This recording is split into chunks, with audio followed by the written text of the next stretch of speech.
దేవుని పరిశుద్ధ నామానికి మహిమ కలుగునుగాక. 115వ కీర్తన 13, 14, 15 వచనాలు గనక మనం చదవగలిగితే, పిన్నలనేమి పెద్దలనేమి తన యందు భయభక్తులు కలిగిన వారిని యెహోవా ఆశీర్వదించును. యెహోవా మిమ్మును మీ పిల్లలను వృద్ధి పొందించును. భూమి ఆకాశములను సృజించిన యెహోవా చేత మీరు ఆశీర్వదింపబడిన వారు అని వ్రాయబడి ఉంది.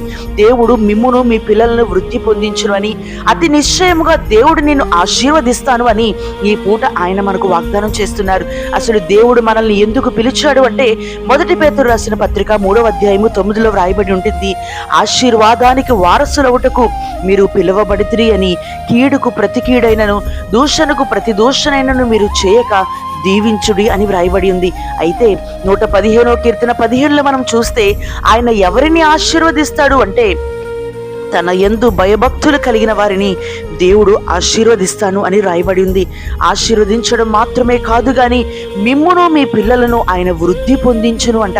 మీరు చేస్తున్న మీ చేతి పనులన్నిటిలో, మీ వ్యాపారాలలో, మీ జాబ్స్లో, చదువులో, ప్రతి విషయంలో నీకు ఆశీర్వాదమే, వృద్ధే కలుగుతుంది అని దేవుడు ఈ పూట నీకు వాగ్దానం చేస్తున్నారు. అయితే నీవు చేయాల్సింది మాత్రం ఆయన యందు భయభక్తులు కలిగి ఉండడం.